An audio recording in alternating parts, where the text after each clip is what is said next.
Welcome to Blaze News, the mandate day 108. I'm Jill Savage. Tonight on the agenda, Representative Paulina Luna introduces legislation to repeal the U.S. Patriot Act. According to Breitbart, Luna intends to strip the deep state of surveillance tools granted by the act to erode Americans' civil liberties. Attorney General Pam Bondi gave a long-awaited update on the Epstein files. The FBI, they're reviewing, there are tens of thousands of videos of Epstein with children or child porn. And there are hundreds of victims. And no one victim will ever get released. It's just the volume, and that's what they're going through right now. The FBI is diligently going through that. Meanwhile, Vice President JD Vance gave remarks in Washington as part of the Munich Leaders Meeting on global security. He spoke about Trump's goals for Ukraine. I think people underappreciate this about our president here in the United States is he has a genuine humanitarian impulse about this. He hates innocent people losing their lives. He hates even soldiers losing their lives in unnecessary conflicts. He just wants the killing to stop. Former President Joe Biden emerged from the crypt for his first interview since leaving office. Biden spoke with BBC about President Trump's first 100 days, saying it was no triumph. He also called Trump a Russia appeaser. It is modern day appeasement. Look, listen to what Putin said when he talked about going from Kyiv into Ukraine. And why? In response, investigative journalist Brianna Morello posted on X that over 60 U.S. service members were injured during Biden's Gaza floating aid pier, and the pier was only operational for about 20 days and cost over $200 million. Treasury Secretary Scott Bessent testified in the House and shut down false claims about DOGE made by Representative Maxine Waters. There were DOGE employees also. Sorry? Do you know, were you aware that there were DOGE employees coming into our Treasury getting all of our personal information? Well, ma'am, there is no such thing as a DOGE employee. There were Treasury employees. I tend to disagree with you based on the information I have. Finally, ICE discovered an illegal alien convicted of raping a 13-year-old living in a Massachusetts daycare. The White House posted on X announcing the report and wrote, President Trump's policies will hunt down and deport every last predator. Let's go ahead and bring in Blaze News editor-in-chief Matthew Peterson. Let's start with the Patriot Act. This is some huge news of the day. Do we think that Paulina Luna can actually gain enough support? Because we know disarming the deep state is not going to be easy. So will she be able to get enough people to rally around this and get this one done? Well, I mean, we don't even know if Congress will have enough people to get President Trump's budget passed. So I can't say yes.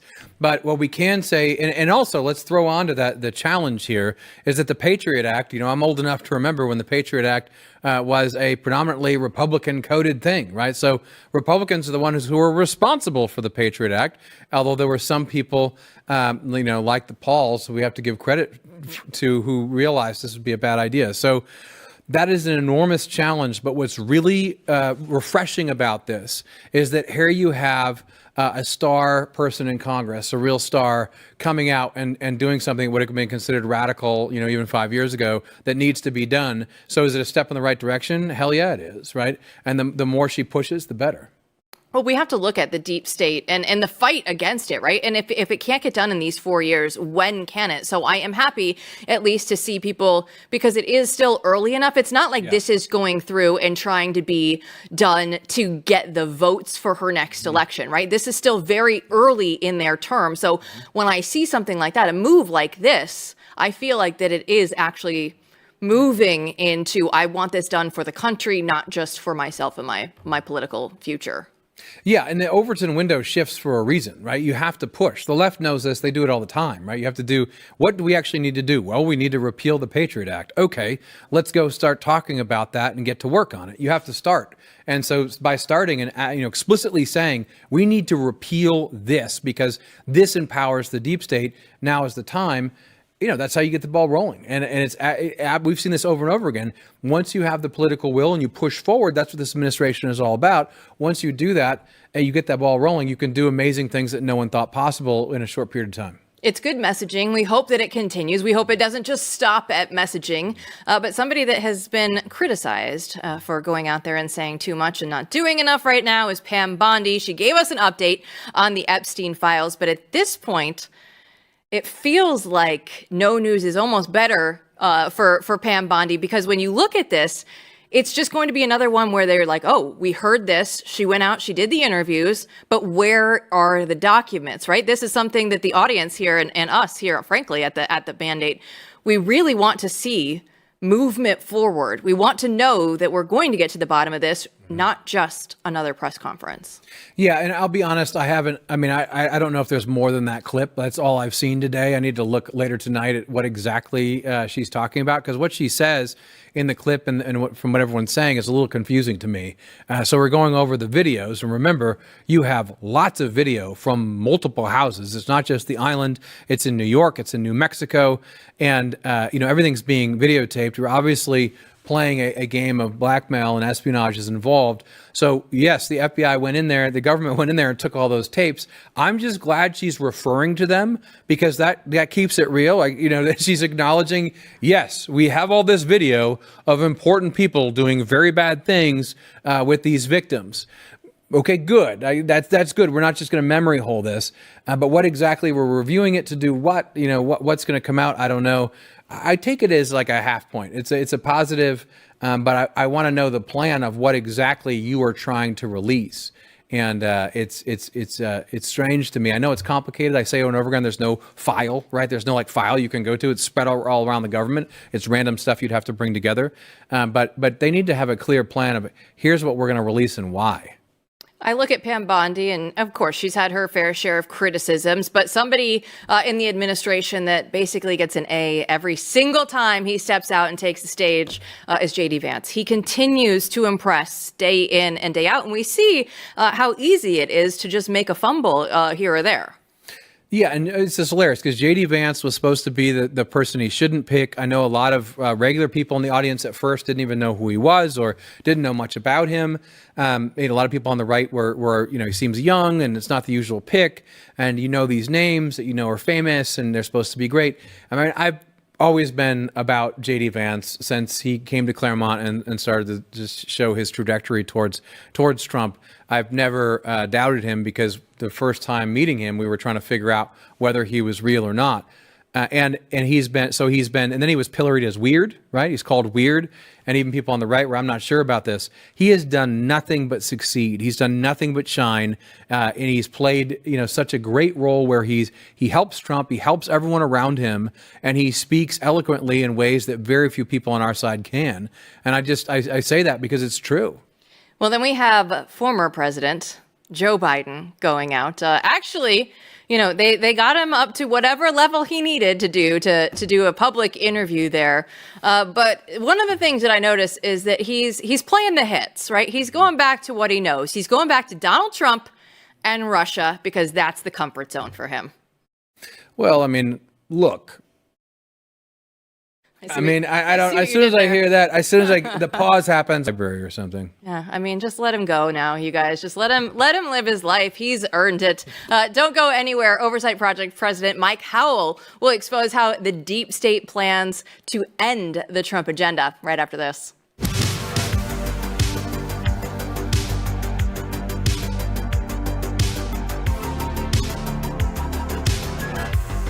And we know that tariffs are annoying everybody out there, and especially right now at the grocery store, but it's not happening at goodranchers.com because their meat is 100% American. So you're protected from all those price hikes and the quality is unbeatable. So right now, when you subscribe, you can get free meat for life, and you can actually get your choice of ground beef, wild caught salmon, seed oil free chicken nuggets, or bacon in every box. And that's over $300 of free meat for every year you stay subscribed. Good Ranchers, it's smart too. It makes your life so much easier. They have the pre-cut, pre-trimmed, vacuum sealed, freezer friendly packaging. So you don't have to waste time and you don't have to guess. You don't have to throw a ton of money away either. Most families families throw away $500 of meat a year, and this will totally fix that. So don't wait. Go lock in your price now and lock in your free meat. Plus, take $40 off with my code Jill at checkout. Visit goodranchers.com today and lock in a secure supply of American meat at a steady price today. It's goodranchers.com. Claim $40 off and free meat for life with code Jill. Goodranchers.com. American meat delivered. Well, Mike Howell, president of Oversight Project, recently went on Steve Bannon's War Room to break down what's at stake with Ed Martin's nomination for U.S. Attorney of Washington, D.C. Take a look. That's ultimately what this is about. It's whether Trump can make his hiring decisions or not. And then the outcome of that is if the Senate effectively gets turned over to Durbin, Schiff, and Schumer with the assist from Senator Tillis or others, it's about ending the forward progress of the Senate and executing President Trump's mandate. Well, that is exactly what's at stake. Mike joins us now. So thanks so much for coming on the show once again, because we have been talking about Ed Martin for a few days here on the show. But why is this nomination so critical? Yeah, it's so central to President Trump's mandate. If you look, he has a very simple campaign platform, 20 promises. Number 11, make Washington, D.C. beautiful and safe again and all other cities safe, something to that effect. And Ed Martin is the guy who's doing that in Washington, D.C. He's been in the job. Crime is down 25%. He turned an office that prosecuted 1,600 January 6 cases, the vast majority misdemeanors. He's now putting that office on just meat and potatoes, law and order, and the left absolutely can't stand it. And they shopped a bunch of oppo, and they're trying to get some Republicans to flip and take him out. Obviously, Senator Thom Tillis is leading the charge. He knows how damaging it is to President Trump. And this really isn't about Ed Martin at the end of the day for the Senate. It's about the mandate and Trump's, ability to effectuate it through the Senate. That's why Schiff and Durbin picked it. But here's their problem. The entire country has Martin mania. I've never seen this much attention on a nominee for U.S. attorney. This is Supreme Court level attention. It is absolutely contagious, and there is no vaccine for it. And so they wanted him to die and time out quietly before May 20th. But due to the public pressure, everyone knows. And so the stakes are very high for both the Senate and the administration in this battle, which is, entitled about Ed Martin, but in reality is about President Trump, the mandate, and the direction of the country. Yeah, I mean, it shows, it seems to me it just reveals the level of scrutiny that you're talking about and the hype. It reveals the importance of the post. I mean, it's self-evident now that why are they so scared? Because they know that there's all kinds of people who need justice and accountability. And if they lose this post, there's going to be hell to pay. And this is the exact thing that people voted for. This is a central part of what the mandate was about and implementing it. So where does this stand now? I mean, what's the situation? What's the timeline? So it's complicated, but it's not like a usual nomination, because Ed Martin's in there under a statute that allows him to be U.S. attorney for 120 days. That 120 days ends on May 20th. For him to have been confirmed before that time, he would have needed to have been noticed by Senator Grassley, the chairman of the Judiciary Committee, this past Monday. Grassley did not do that because Tillis was not going to vote for him. And so that was the last day to do it, because that would have meant a hearing on Thursday. And then you had one more week with these Senate rules to hold him over. And that's basically led to a vote on the 19th or 20th to get him through and in before he times out. So we're past that point, absent a crazy change of the rules. So that's the procedural kind of mess that we're in, which leads to two different options. And there's options upon options. It's complicated. So if he times out and there's not a replacement in, guess who gets to pick? Judge Boasberg, believe it or not. So Trump's chief nemesis can pick his top prosecutor in Washington, D.C. And that's the fire with that Tillis and others are playing with. Another alternative, and many in Tillis's camp are pushing this, that maybe Trump should just appoint some, mellow fellow that is going to, run in the same circles that the swamp likes better. And I don't think that's in the White House's interest, because essentially that'll have their bluff called. It means that the Senate is not working for them, but against them. And if they can't get a DC U.S. attorney through, how are you going to get anything else important through? This has never happened before. U.S. attorneys in D.C. are voice voted out without even a recorded vote. His predecessor, Matthew Grace, who weaponized the office, voice vote, no Republican opposition. Eric Holder during Clinton, voice vote, no Republican opposition. It's insane. It is a crazy precedent to break at a critical time, and that's why I don't think it's in the White House's interest to play ball with the Senate when they're doing this, to the White House. Well, you touched on it there a little bit, because I want to make this a bigger deal for people at home. If they're like, I'm not in D.C., I don't know. But can you break down how this has been politicized before? This office in particular is such a big deal for everybody kind of across the country. Yeah, so it's one district for, there's 90 some U.S. attorneys out there. D.C. is obviously centrally important. New York has all the financial stuff. California, LA is big, but D.C. has a lot of unique differences in that the District of Columbia is, a federal territory, essentially. And so you prosecute not only a lot of street crime, but also crimes involving, people that are in the political class and things that emanate from the U.S. aid transaction, which he's already gone after. He's used obviously to go after Wikipedia. He basically called Schumer out for Schumer threatening the Supreme Court. Schumer retracted. So it's a inherently political office in that the politicians reside in the district. And previously, it has been used in explicitly political ways, particularly by the Biden administration, who used it as their basically January 6th, execution arm. And that's what put Steve Bannon in prison and others. And so Ed has not politicized the office since he's been in there. In fact, he's been a pretty neutral law and order guy focusing on the crime. But the left fears that they could be held accountable. I mean, look at Adam Schiff. Adam Schiff should be recused from voting on this because he has a funky part and that's invalid for the crimes that he committed and admitted to committing when he accepted that pardon. So does everyone else with the funky pardons. And so these people are, in the crosshairs of potential accountability, sitting there in judgment over USA Martin, trying to relitigate and make it about like January 6th issues, which is just crazy, and other smears. They called him an anti-Semite, and the result was all the Jewish support came through the roof for him because they said that's just nonsense. They said he didn't have a law enforcement background. All of the law enforcement entities came out and supported him. All the state attorneys general, but for Georgia and like two others, support him. The support's through the roof. It's contagious. It's Martin mania. And this is for you, Jill. It's bigger than like Linsanity. This is a cultural phenomenon. Everybody's watching it because they know what it means. Okay, so maybe this is a better conversation over beer to really get to the truth of, but why is Thom Tillis doing this? It's clearly antagonizing the president. I would argue that exactly what you said, that the Trump administration should tell the Senate what's going on, because the Senate, they're their main obstructionists, and the GOP are there. But what is Tillis's real reasoning for doing this? Yeah, so Tillis publicly says it's about January 6th, and reportedly, according to Tom Fitton, said he thought Ashley Babbitt should have been killed and all this other nonsense. So that's what he's saying publicly and out there.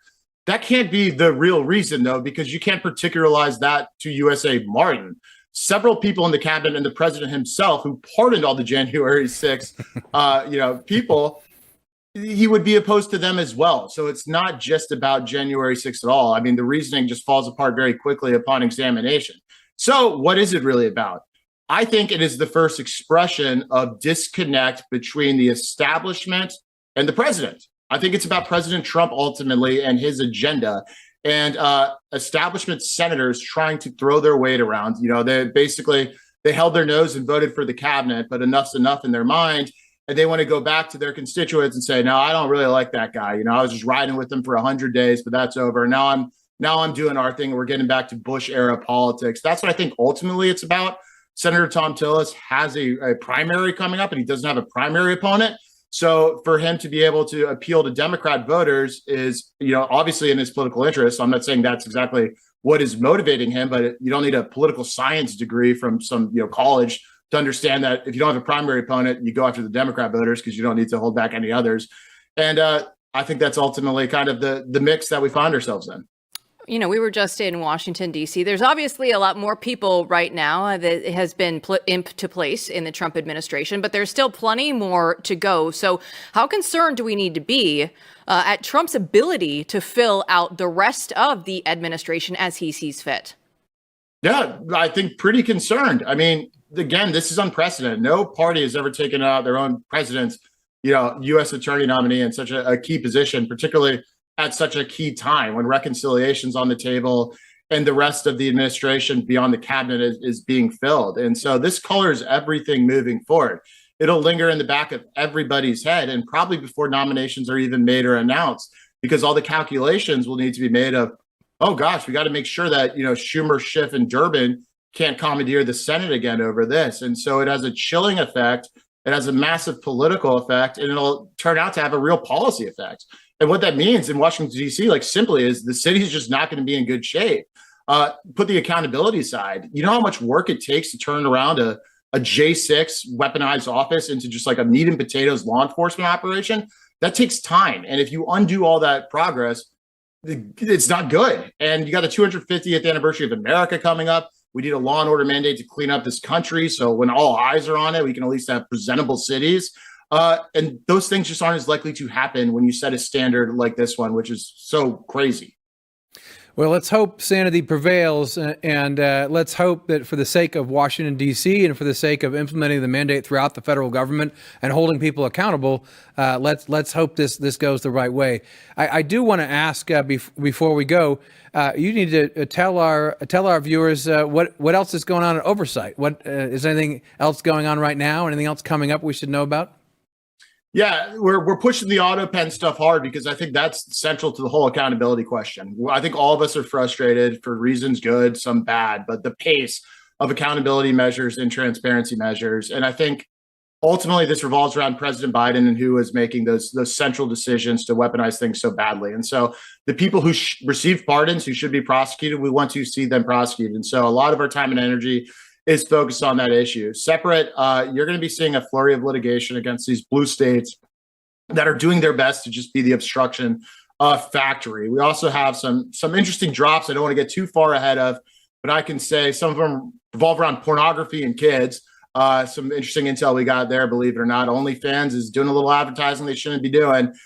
So they're on notice. Wikipedia today, you might have seen, their CEO just announced they were stepping down at the end of the year after we got a lot of attention for calling out some of the things that were happening on Wikipedia. So things are chugging along. And also don't forget, we asked all these law firms, every major law firm basically, for $10 million in pro bono services after President Trump issued his executive orders. We're testing to see if they're actually putting their swords down and de-weaponizing. And so hopefully we'll announce some contributions soon that could scale up our ability to really take these fights to the next level and, get accountability. Because if it's not going to come out of the administration as fast as we like, we're not going to wait. We gotta sue and rectify some things. Keep fighting the good fight. I know it's not Linsanity. Martin Mania is way better because when we were in D.C., I'm telling you, as a single female, I could walk around the city by myself and feel safe. So if this is what Ed Martin was going to do for the first few months that he was there, give me some more of that, Mike Howell. I'm with you. Everyone's got it. It's contagious. There's no slowing the spread. No vax. I love it. I absolutely love it. Mike, thanks so much. We'll catch you soon. See you guys. Don't go anywhere. Chris Bedford will break down the rhino coup against Trump. Stay tuned.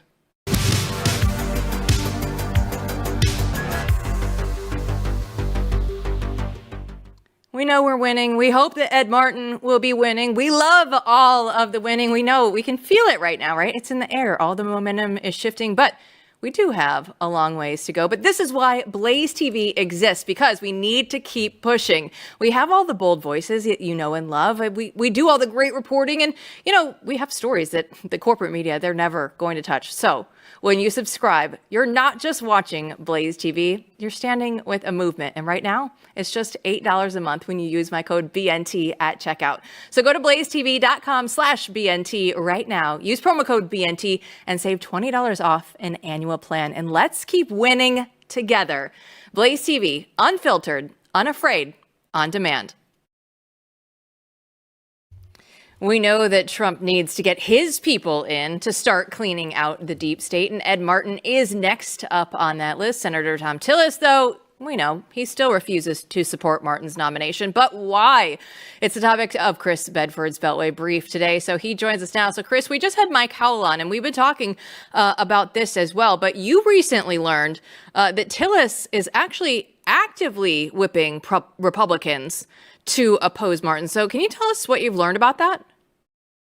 That's true.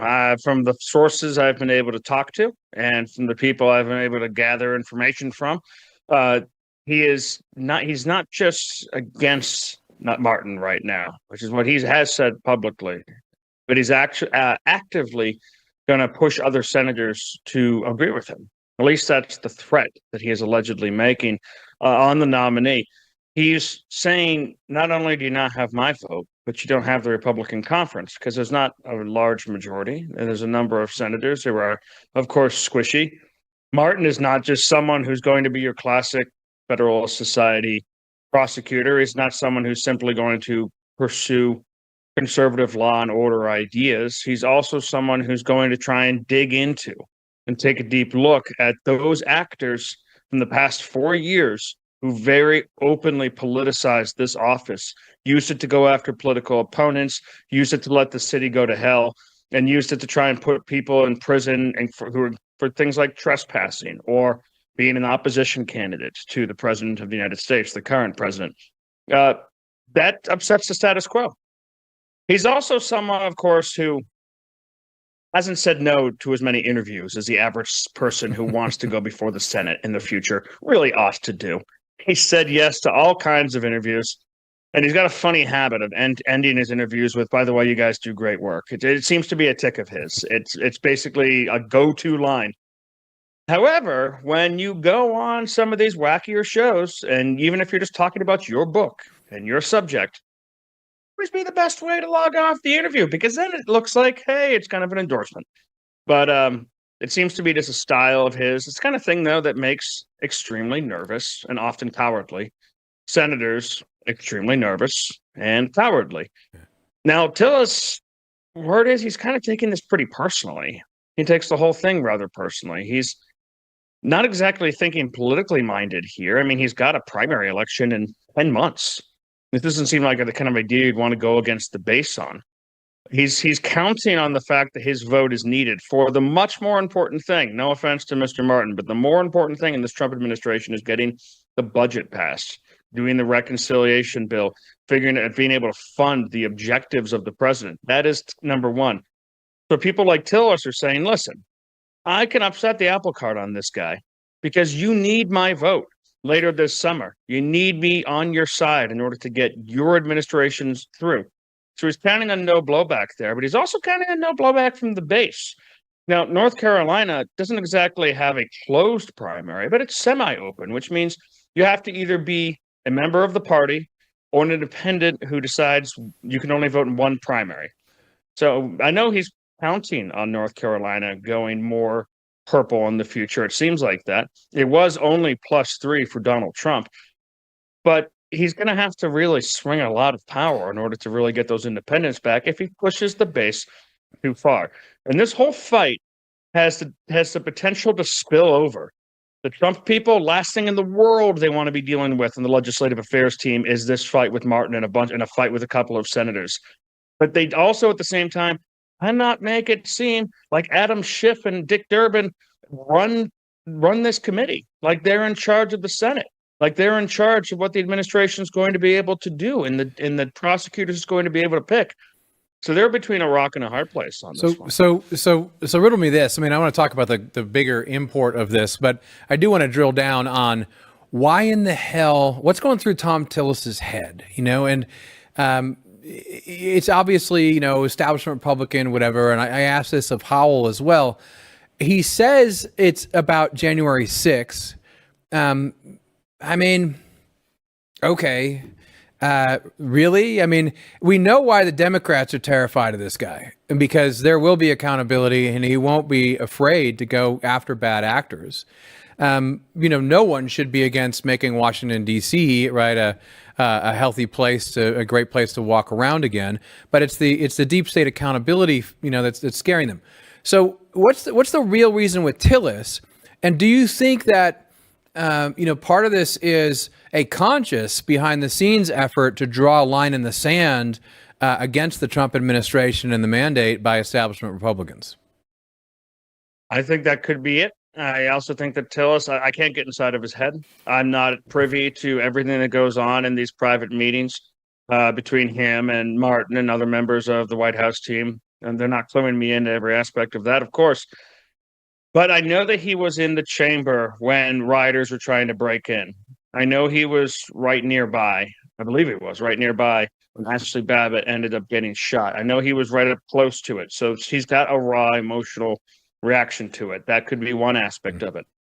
I also know that after January 6th happened and Twitter shut down the president of the United States' account and his access to millions of people, there was only one Republican in the entire U.S. Senate who sent a private letter of protest to Jack Dorsey and to Twitter. And it wasn't Thom Tillis. It wasn't even Rand Paul. It's kind of funny. It certainly was not Thom Tillis. You had Mitch McConnell coming out on the floor shortly afterwards condemning it.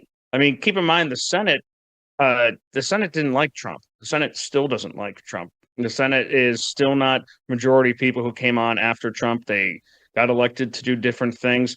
You can generally count on what a senator is for based on the year he got elected. So if you're elected with the Tea Party wave, that's still going to be largely your focus 10, 20 years later. You maybe get a little swampified. He was elected in the election where Barack Obama beat Mitt Romney. So he's kind of in that Romney camp a little bit. You could trace a lot of his politics back to that. But after January 6th, people like Mitch McConnell and a lot of the Romney types and the Bush types thought, finally, it's over. Finally, we can move on. Donald Trump is never coming back. This was it. And they don't have to deal with him anymore. They can go back to GOP business per usual as normal. And you saw that kind of thinking all the way up to the start of the primary. You saw that even when Donald Trump had declared, people say, no, who knows what could happen? Maybe the governor of Florida is going to get this instead. Who knows? It's an open primary. Now, we all know, looking back, that was silly, that was foolish. There was a couple people a lot of people actually, who were very clear-sighted on this, just not in Washington, D.C. People who were clear-sighted and said, guys, by the way, Donald Trump is going to be the nominee. And whether he's running against Joe Biden or Kamala Harris, there's a really good chance he wins, regardless of January 6th. So now he's back. And Tillis has to deal with him. And Tillis has to deal with the base. And Tillis has to deal with a new GOP that is very different from the GOP he ran for the Senate in, with Mitt Romney and Paul Ryan at the head of it. And he doesn't like it. But he's willing to play ball, or he has to. He's forced to. He doesn't seem like someone who really watching from the outside, doesn't really seem like someone who makes deeply calculated political decisions and moves on them, like a Lindsey Graham or a Mitch McConnell like that. He seems like maybe more tempered, ill-tempered in his approach. But Ed Martin is a step too far for him. This is someone who he's just not willing to actually back. He doesn't like the connection to January 6th. He's angry about the whole thing, and he feels like, because of that budget, he doesn't need to vote yes.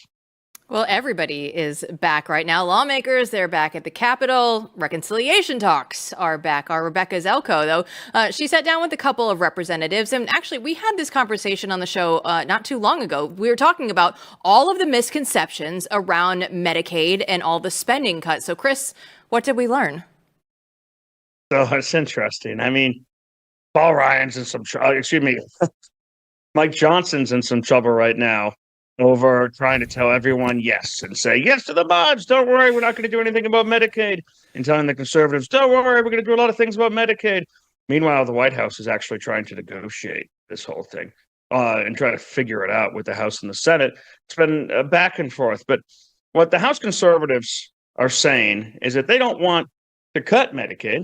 They want to reform it. They want to add work requirements, more increased work requirements in order to have access to this aid. And remember, Medicaid versus Medicare.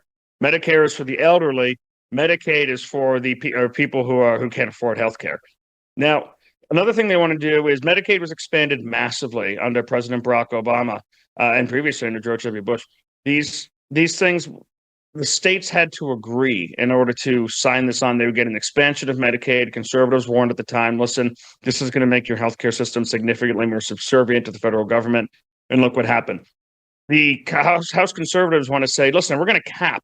We're going to put, it's not limitless, the amount of money you Medicaid expansion states are going to get as reimbursements from the federal government and from the federal taxpayer. We need limits on this, and we need caps.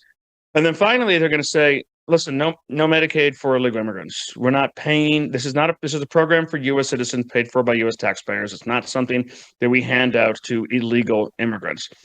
Now, of course, there's going to be different issues with that.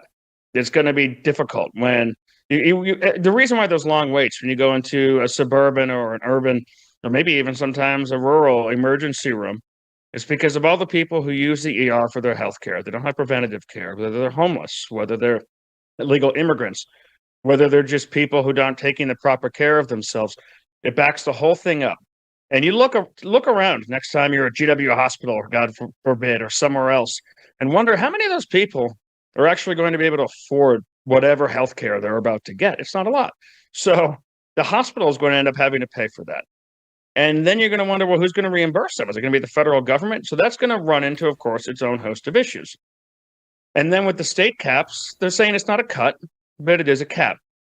I mean, the bottom line on this, as far as I can tell, is that the conservatives are not going to call anything a cut. They're going to call it all reforms. Now, some of them, it's harder to argue that. The Democrats are going to call everything a cut. None of it's reforms. No reforms allowed. The only thing you're allowed to reform is by giving them more money. So even common sense is going to be, no, that's a cut. Keep your hands off our Medicaid, no matter what it actually does. So it's hard to actually navigate the truth in this. What's going to end up mattering the most, and I look forward to getting a question into the administration soon on this, is what does the administration consider a Medicaid cut? I mean, the president's been clear, no cuts.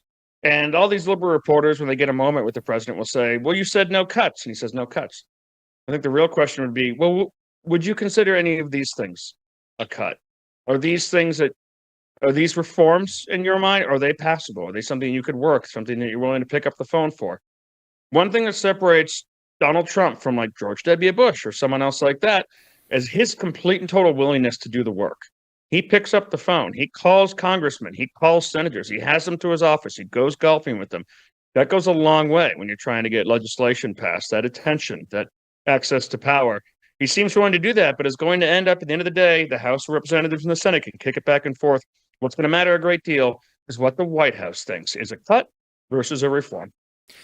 Well, that's good. I mean, it's good that that battle is important. The rhetoric is important, and it always has been with this sort of thing. So, there's all kinds of things that are reforms and not cuts, and it fit in that bucket. But I've been having a hard time listening to you this entire time because I'm just thinking about your opening, a Freudian slip or not, when you said Paul Ryan, Speaker.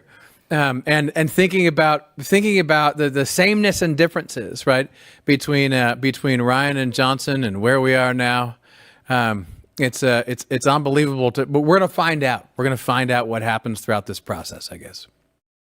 The one difference is that at least Paul Ryan knew how to negotiate. Mm-hmm. It's kind of wild what Speaker Johnson's up to. Of course, he doesn't seem to have much to do with negotiations except for sinking them. But you can tell that once this whole thing finally gets across the finish line, he's going to post something on Twitter, like a picture of him cooking an omelet that says Mike Johnson cooks. And it's all so stupid. It is what it is out there in D.C. You know what? You can't reform common sense, though, Bedford. It's common sense for a reason. Thanks so much. We'll see you tomorrow. I'll see you then. All right, we'll have some of your best roasts for New York's newest statue right after this.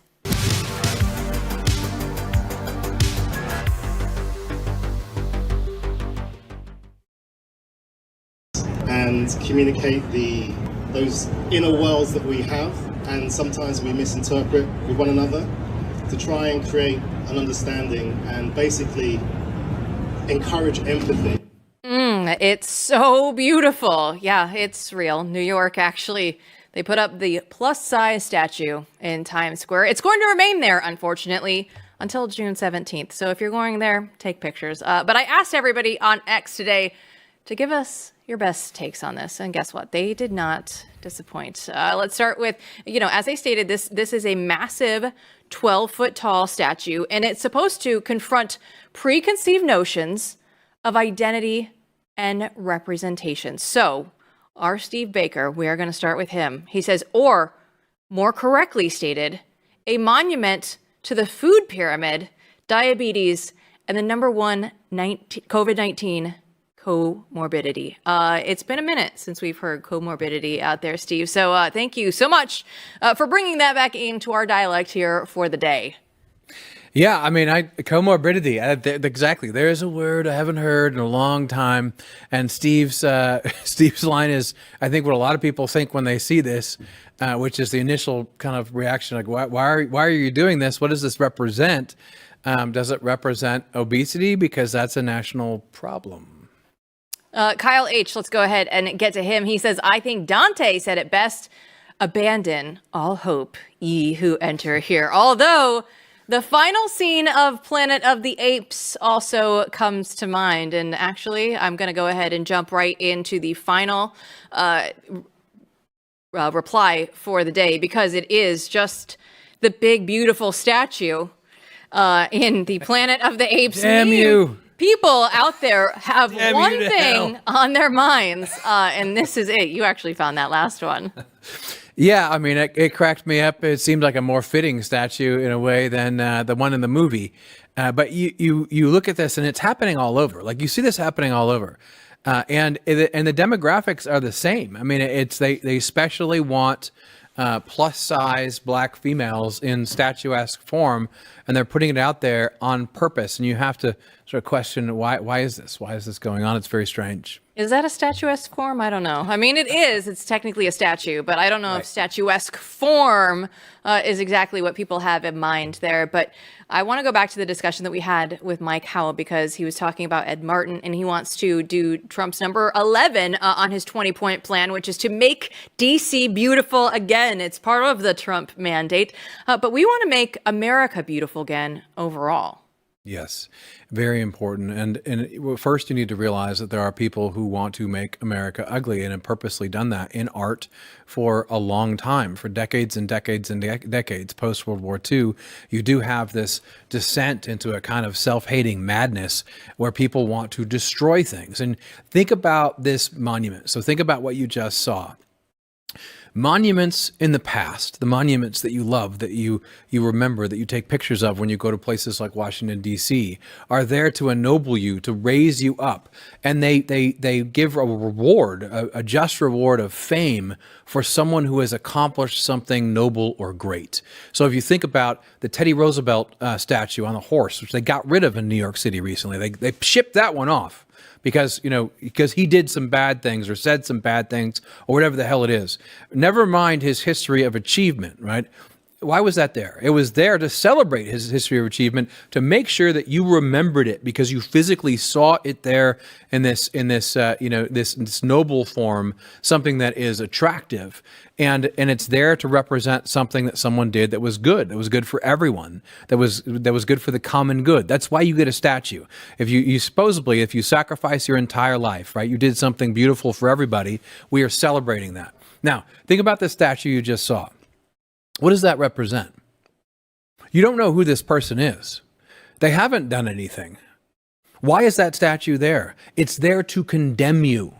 It's the opposite of ennobling. This statue is there to make people feel bad. What's this line again? What was it? It's there to confront preconceived notions of identity and representation. It's there to make you feel bad about what you think a statue should be. So it's actually antagonistic. It's actually there to denigrate and tear down your notions of what should be up there, what should be considered beautiful. And then they want to say, like, you're a bad person if you don't think that this is beautiful, if you think that obesity is bad in any way, and we need to affirm everyone for being overweight, which is, of course, absurd. It's not just a funny example, right? It's a really dangerous thing when you start to not only pull down the good statues, but put up things that are ugly and that are making you condemn yourself. It's a very evil, wicked thing they're doing. So how do we combat this? It's very simple. You need to mock this kind of stuff. It's just stupid. It's not good for any demographic. It doesn't make any sense. It's a weird sort of fetish these people have with race and gender and obesity.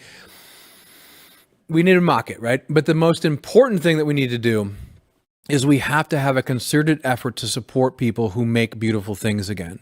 And you don't make beautiful things unless you really are impassioned and love and care about truth, goodness, and beauty. And so we have to bring back the beautiful. Otherwise, we won't save the country. You can't do it. The love of beauty is what moves forward the hearts and minds of human beings. It's what makes us do great things. That's the sort of inspiration we need. So without a concerted effort to bring it back on all fronts, which is hard because all these institutions are making everything ugly, we will not win.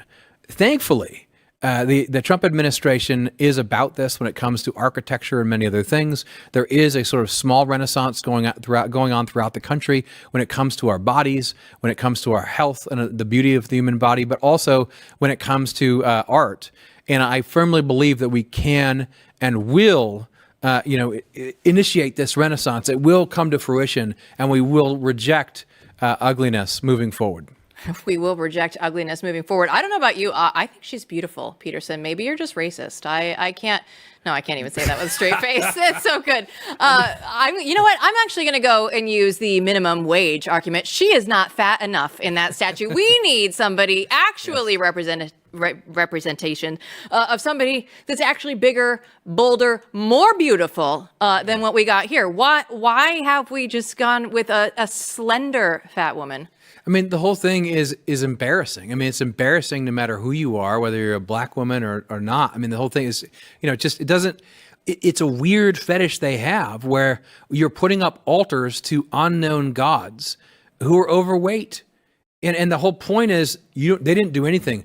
But see, because you don't like this, you are a racist. That is the point. That is the point. So yes, fatter and blacker, please, right, is the only way to fly for these people. And then they're gonna lecture you about this stuff. The only solution is really we have to be focused on fostering actually beautiful things, because at the end of the day, this is silly. Everyone knows it. Even some of the people involved, they know it's silly. And if we band together and just start, beautiful things actually do inspire and attract everyone regardless. I think that there are so many beautiful statues in Washington, D.C. The architecture there is incredible. But we did just talk about the Redskins, and that's all we're going to refer to them on this show is the Washington Redskins. They have their new proposed stadium out there, though. It doesn't look good. I mean, can we get something neoclassical? Can we make this look good, like it's going to fit in with the rest of the city? It is going to be a thorn out there, and it doesn't have to be. It can be beautiful. We can make things beautiful again, Peterson. We can just make beautiful things. We can do this. So if we're going to go out there, if we're going to get the mandate out there for the draft, why can't we just make a beautiful stadium while we're at it? Let's go ahead and get that train rolling as well. Thanks for watching, everybody. We'll see you back here tomorrow night. It's so true. No reason they can't make beautiful stadiums. It should be.